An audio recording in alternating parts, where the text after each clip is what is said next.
Selamat datang di Budak Mudia. Disinilah suara-suara lama dibangkitkan dari balik kabut, dari rerimbun hutan, dan dari lorong waktu yang nyaris terlupakan.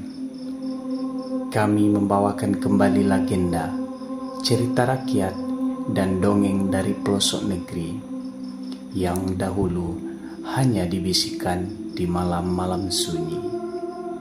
Duduklah dengan tenang, tutup mata jika perlu, dan biarkan kisah ini menemanimu. Selamat mendengarkan.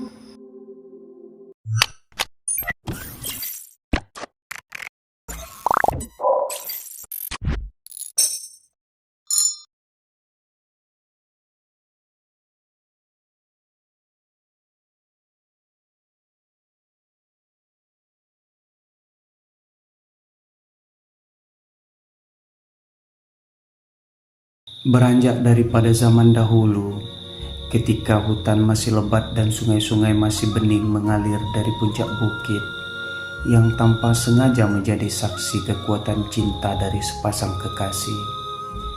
Kini mereka tinggal di sebuah lembah sunyi yang dikelilingi bukit dan pepohonan tua. Sang lelaki dikenal dengan nama Datuk Mangkutusati, seorang lelaki bijak yang dikenal karena keberaniannya di masa muda. Sedangkan istrinya adalah Putri Embun Putih, perempuan jelita yang turun dari darah bangsawan dari tanah Melayu Palembang, yang memiliki sentuhan lembut laksana embun pagi dan hati sejuk seperti aliran sungai. Mereka hidup sederhana di tengah alam yang masih murni. Di pagi hari, Datuk Mangkutusati berjalan ke sawah dengan cangkul di bahu, sementara Putri Embun Putih mengelola hasil kebun atau meracik obat dari dedaunan yang tumbuh liar di tepi hutan. Mereka tidak memiliki apa-apa selain cinta dan tanah yang mereka rawat dengan tangan sendiri. Di tempat itu, suara burung bersaut-sautan menjadi lagu pagi. Kabut turun pelan setiap senja, dan bintang-bintang bersinar tanpa malu di langit yang jernih. Tak ada pasar, tak ada jalan, hanya semak, lembah, dan aliran air yang mengukir kehidupan. Karena ketekunan dan kearifan mereka, sedikit demi sedikit orang-orang dari penjuru datang dan menetap di dekat tempat tinggal mereka. Mereka belajar membuka ladang, menanam padi, dan membangun rumah beratap rumbia. Datuk Mangkutusati menjadi panutan, tempat bertanya dan tempat mengadu. Putri Embun Putih menjadi pengobat, peredam duka, sekaligus ibu bagi siapapun yang membutuhkan kasih sayang. Lama-lama, pemukiman itu tumbuh menjadi sebuah dusun kecil yang diberi nama Dusun Sungai Beduri, dinamai dari sungai kecil berair jernih yang mengalir melintasi batas dusun dan dihiasi tumbuhan beduri yang tumbuh liar di sepanjang sisinya. Dusun Sungai Beduri bukan hanya tempat tinggal, melainkan lambang dari kehidupan yang damai dan harmonis antara manusia dan alam. Tidak ada yang berlebih, tak ada yang berkekurangan. Orang menanam untuk hidup, berburu secukupnya, dan berbagi dengan tetangga seperti keluarga sendiri. Tahun-tahun berlalu, dan Datuk Mangkutusati serta Putri Embun Putih pun dikaruniai keturunan. 5 orang anak perempuan tumbuh dengan kecantikan dan kehalusan budi seperti ibunya. Mereka dikenal sebagai gadis-gadis yang anggun dan cerdas, pandai menari dan menyulam syair-syair lama. Namun, anak keenam mereka adalah seorang lelaki, satu-satunya dan juga anak bungsu. Sejak ia lahir, hujan turun tanpa henti selama 3 hari 3 malam. Orang-orang berkata bahwa ia anak istimewa, karena alam sendiri menyambut kedatangannya. Sejak kecil, anak itu tidak berbeda dari anak-anak lainnya. Namun, saat ia menginjak remaja, tubuhnya mulai ditumbuhi kurap yang tak kunjung sembuh. Kurap itu menjalar dari kulit punggung hingga ke dada dan lehernya. Karena itulah, ia mendapat gelar yang kemudian melekat seumur hidupnya. Anak itu diberi nama Bujang Kurap. Bukan karena ia buruk rupa, bukan pula karena keburukan tabiatnya. Walau tubuhnya tegap dan wajahnya tampan, namun bekas-bekas kurap membuatnya dikucilkan. Ia tak marah, tak pula mengeluh. Ia punya cara tersendiri untuk menyenangkan hatinya. Di balik kulitnya yang rusak, tersimpan semangat dan keberanian yang luar biasa.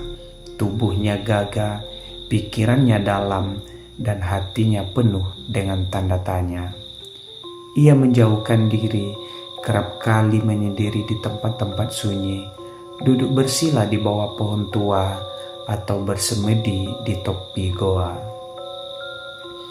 Semakin dewasa, kebiasaannya itu membentuknya menjadi manusia yang berbeda. Ia mulai mampu berkomunikasi dengan makhluk yang tak kasat mata. Ia lebih banyak berbicara dengan dunia tak terlihat daripada dengan sesama manusia. Dan tak jarang, Bujang Kurap menghilang berhari-hari, lalu kembali, kemudian pergi lagi, hingga pulang kembali.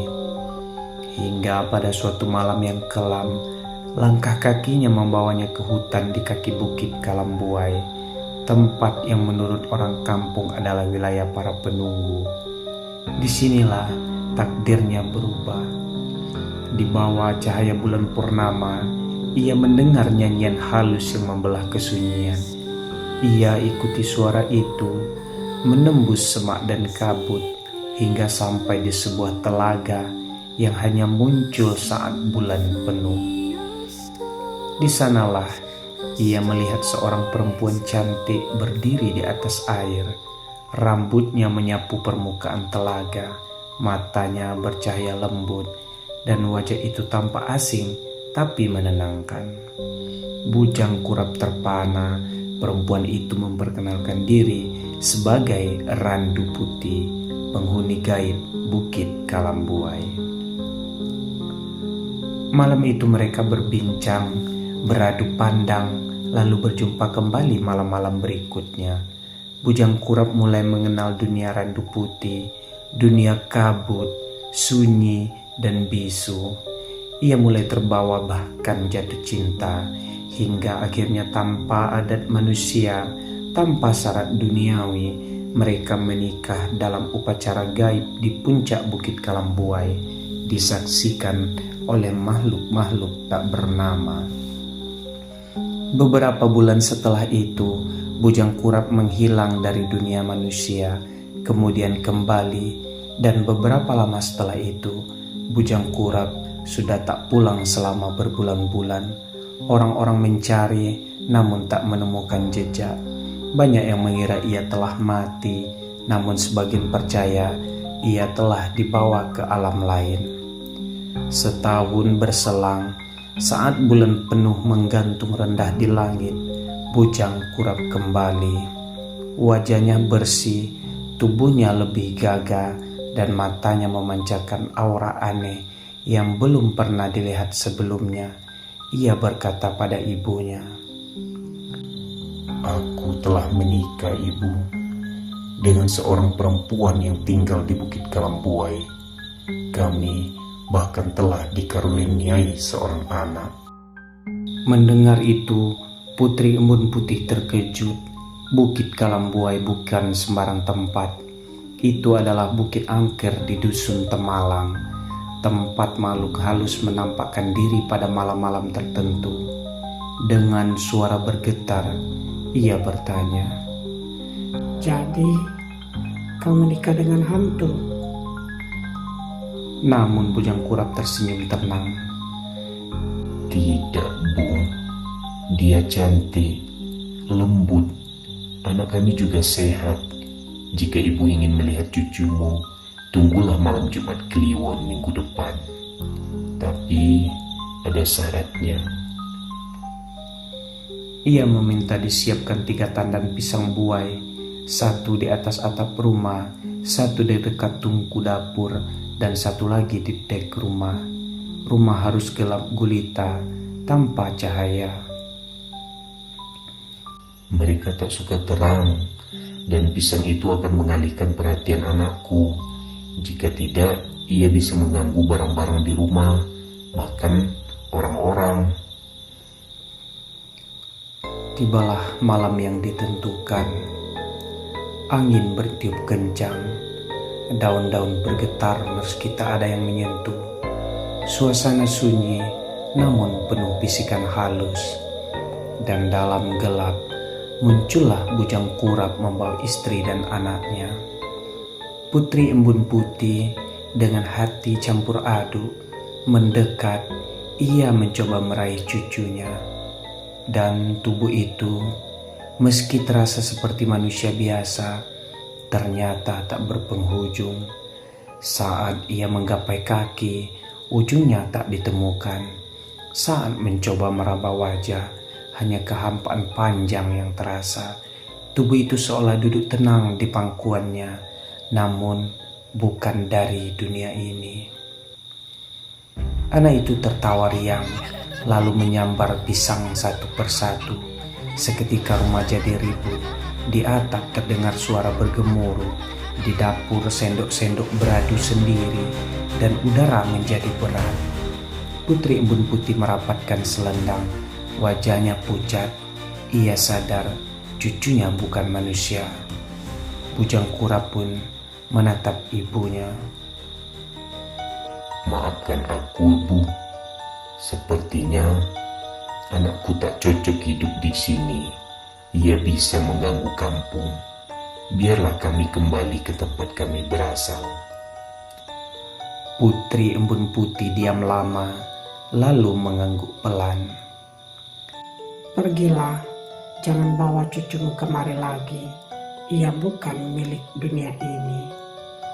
Malam itu, Bujang Kurap dan keluarganya lenyap dalam kabut yang turun dari Bukit Kalambuai.